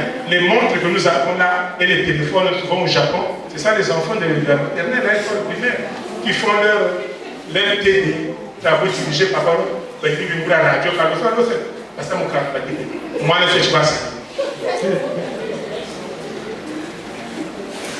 Et après, on dit non, le pays doit être émergent. Oui, le pays doit être émergent, mais il faut mettre les bases de l'émergence. Il faut savoir qu'est-ce qu'on veut, où est-ce qu'on va amener les enfants, qu'est-ce qu'on peut inculquer aux enfants qui sont l'avenir de demain. La danse, je suis désolé. Mais on leur montre comment. Non. Pendant qu'eux, ils sont en train d'apprendre comment on monte un circuit électrique, chez nous, on nous montre comment on dessine un criquet, un papillon. Tu vas dessiner le papillon, tu iras où avec le dessin du papillon? Pas que tout ça et après, tu grandis, tu deviens un grand dessinateur de papillons. Et je ne sais même pas où est-ce que tu iras avec. Hein? Alors qu'on devait vous apprendre comment on monte une affaire au CE1. On sait que quand tu as 5 000 par exemple avec 5 000 pour commencer une entreprise, regarde comment on fait au CE1 déjà. N'est-ce pas? Et vous allez voir même au CE2, les gens commencent à avoir l'idée des affaires. Donc il faut du pétrole parce qu'il a mis en pratique ce qu'on lui a appris. Il avait 1500, il a acheté quelques litres du pétrole. Et déjà au CE2, il a commencé son entreprise. Mais chez nous, non, l'entreprise, il faut être riche. L'entreprise, il faut être de l'autre côté. L'entreprise, il faut d'abord grandir. Chez eux, l'entreprise, c'est déjà dès la maternelle. On lui inculque l'idée d'entreprendre. Chez nous, on inculque la danse. Le dessin du papillon. Et de la chenille. Non. Non. Que le Seigneur nous aide. Nous allons le lever dans le vie. J'espère que vous avez compris. Les talents. Dieu a enfoui des talents en chacun de nous. Je ne sais pas quel est ton talent. Il y a des gens qui ne connaissent pas leur talent. C'est vrai. Mais tu as des talents enfouis en toi. Prie le Seigneur. Dis Seigneur, moi je veux être utile dans ta maison. Mais je ne sais pas quel talent j'ai. Qu'est-ce que tu as enfoui en moi? Montre-moi. Aide-moi Seigneur à ce que j'utilise mon talent pour ton œuvre. J'utilise mon talent pour ma famille. J'utilise mon talent pour le quartier. Il y a des gens qui ont la possibilité, ils travaillent à la compagnie d'électricité. Donc il est chef, il peut mettre même 2-3 ampoules dans le quartier et devant chez lui pour éclairer, mais vous arrivez chez lui, c'est l'obscurité totale, mais il est chef là où on fabrique, là où on travaille le courant. Et vous trouvez ça normal? Hein? Vous trouvez ça normal? Il a la capacité d'être en bénédiction dans le quartier. Il y a des quartiers où vous passez, des fois on a mis un petit goudron, mais c'est une personne seulement qui a mis, et les gens passent, les gens du quartier disent, ah, là-bas c'est la première fois qu'on arrive ici, au moins on peut bien marcher. Pourquoi? Parce qu'il est chef quelque part, il a demandé qu'on vienne mettre chez lui dans le quartier, elle a dit même pousser encore juste là-bas. Il a demandé à ce qu'on vienne de mettre les lampadaires, les 3 poteaux peut-être qui sont autour de sa partie. Mais c'est clair le quartier. Mais vous trouvez des gens, il est chef, il a la possibilité de faire ça. Il a cette capacité, mais il dit non. Et les gens partent en obscurité. Et après, quand on entend qu'il y a un chef qui dit, Dieu veut un chef. Mais comment? Il n'a même pas de lumière dans le quartier, donc il travaille là où on fabrique le boulot. Donc, les attitudes, vous pouvez servir Dieu, mais on doit servir aussi les autres, les amis. On doit servir le peuple, on doit servir la famille. Et on doit être serviable. Savoir servir les autres. C'est ça. Les talents que nous avons. Nous devons les fructifier parce qu'un jour nous en rendrons compte. Devant le Seigneur, on dit d'abord, le temps que je t'ai donné, comment tu fais? Donc, Seigneur, je me réveillais le matin. Je suivais d'abord au Karachika. Et après, je partais voir les gens qui jouaient tel jeu. Et le soir, je rentrais à la maison. Hein? Tu n'allais même pas à l'église, non? Voilà. Donc, nous devons rendre compte de la façon dont on aurait utilisé le temps. La façon dont nous aurons utilisé notre capacité. Dieu t'a donné la capacité. Tu as beaucoup d'argent. Tu peux investir dans la maison de Dieu, mais tu ne le fais pas. Par contre, qu'est-ce que tu fais? Tu es coach de l'équipe de football et des femmes. Et c'est toi qui leur donnes les billets pour aller à gauche, à droite. Des fois, tu leur promènes des maisons, même des voitures, tout ça. Alors que tu es membre d'une église, et l'église a besoin de construire une parcelle et tu es incapable. Pourquoi? Parce que les petites filles là qui jouent au football avec leurs mini shorts et tu es derrière à regarder seulement les derrière et tu es là à regarder avec l'équipe, tu vas passer les week-ends à Pointe-Noire. Voilà. C'est ça. Alors tu peux te dire, bon, Seigneur, tout cet argent que tu m'as donné, moi je donne une partie pour l'œuvre de Dieu. Voilà. Seigneur, tu m'as donné le temps, mais ce temps-là, je veux le sacrifier à aller gagner des âmes. Quand on dit on va gagner des âmes à l'église, toi, ce jour-là, tu as un programme. Tu dis, pasteur, moi je ne viens pas parce que je vais faire conduire ma maman à l'hôpital. Comme si tu étais le seul enfant et comme si c'était toi le docteur. Des fois, c'est même pas toi qui vas conduire. Mais tu trouves une excuse parce que tu ne peux pas donner ce temps-là à Dieu d'aller évangéliser. Utilisons les talents que Dieu nous a donnés pour sa gloire. Élevons nos voix et prions. Demandons à Dieu pour ceux qui ne savent pas. Il y a ceux déjà, ils savent que moi, Dieu m'a une fois révélé que je dois faire ceci dans sa maison. Mais il y a ceux qui ne connaissent pas, qui viennent à l'église encore, et qui ne savent pas exactement où est-ce qu'ils doivent être dans la maison de Dieu. C'est ceux-là qui doivent prier, qui doivent dire au Seigneur, Seigneur, montre, qu'est-ce que je peux faire dans ta maison? Quel talent tu m'as donné pour que je le fructifie? Que je ne sois pas comme celui qui a enfui le talent.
de l'argent dans la maison de Dieu?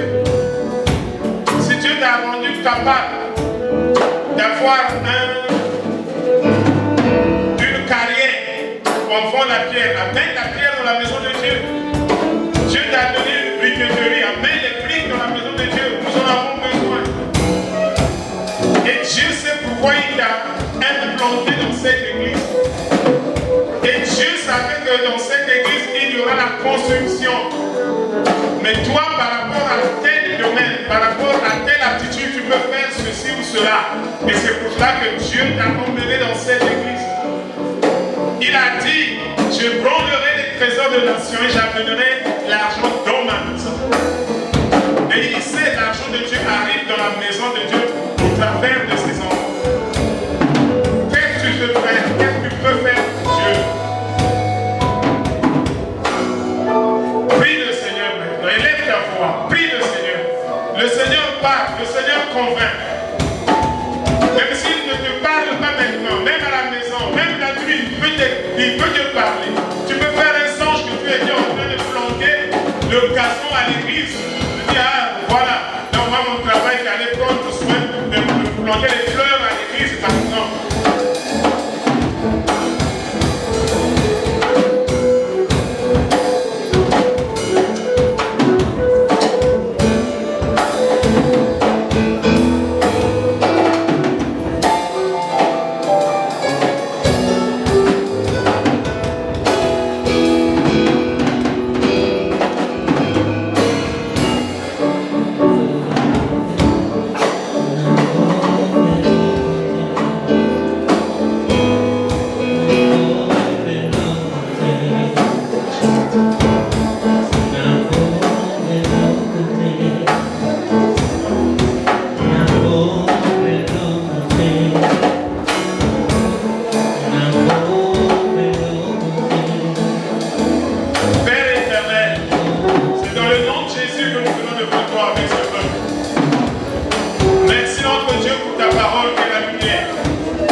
à chacun de nous.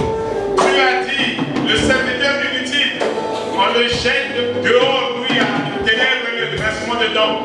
Merci Seigneur, parce que nous ne serons pas de ceux qui seront jetés dehors. Nous sommes de ceux qui ont la sagesse pour sauver leur âme. Nous sommes de ceux dans nos pères qui sont sages pour faire avancer l'œuvre de Dieu. Nous sommes de ceux en qui réside l'Esprit de Dieu. Et Seigneur, nous avons des aptitudes que nous mettons et que nous allons mettre au service de la maison de Dieu. Merci notre Père, que toute la gloire te revienne au nom puissant de Jésus. Seigneur, que ton nom soit glorifié. En principe, dans la maison de Dieu, on ne devrait même plus payer des maçons parce que partout on pouvait trouver des maçons. Dans la maison de Dieu, on ne devait plus notre Père payer les caroleurs parce que dans la maison de Dieu, on peut trouver les caroleurs. On ne peut même plus payer les charpentiers parce que dans la maison de Dieu, on peut trouver les charpentiers. Notre Père, tu as donné la capacité à des hommes pour faire un certain nombre de choses. Notre Dieu, laisse que tu sois glorifié dans cette église par le peuple que tu as sauvé par ton sang précieux. Et que toute la gloire te revienne au nom puissant de Jésus. Seigneur, je sais que tu vas toucher. Seigneur, je sais que tu vas ouvrir. Et je sais que tu vas guérir. Seigneur, je sais que tu vas glorifier. Tu vas élever, Seigneur, des gens. Parce que notre Père, tu es un Dieu qui fait au-delà. Notre Père, merci. Nous savons que là où nous travaillons, tu nous as mis là. Parce que tu as un plan merveilleux. Tu vas élever les gens qui vont prendre même la place des chefs dans leurs entreprises ou dans leur service, qui vont remplacer les chefs sur la décision du Conseil des ministres ou bien du ministre. Notre Père, merci. Ce n'est pas en vain que nous travaillons, Seigneur. Ce n'est pas en vain que nous marchons dans la crainte. C'est parce que nous savons, Seigneur, que nous devons te plaire. Nous devons te faire plaisir. Nous devons rehausser, Seigneur, l'étendard de Dieu. Nous devons redorer le blason de Dieu. Nombreux, Seigneur, on fait des choses et ton nom a été blasphémé. Mais nous, notre Père,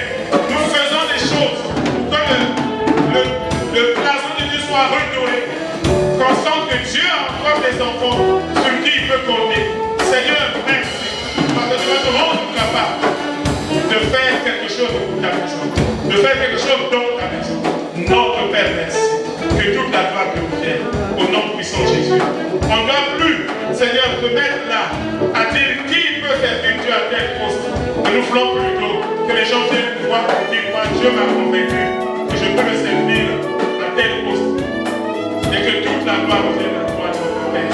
Au nom puissant de Jésus. Nous voulons, Seigneur, qu'à cause de nous, ton nom soit glorifié. Merci notre Père. Merci notre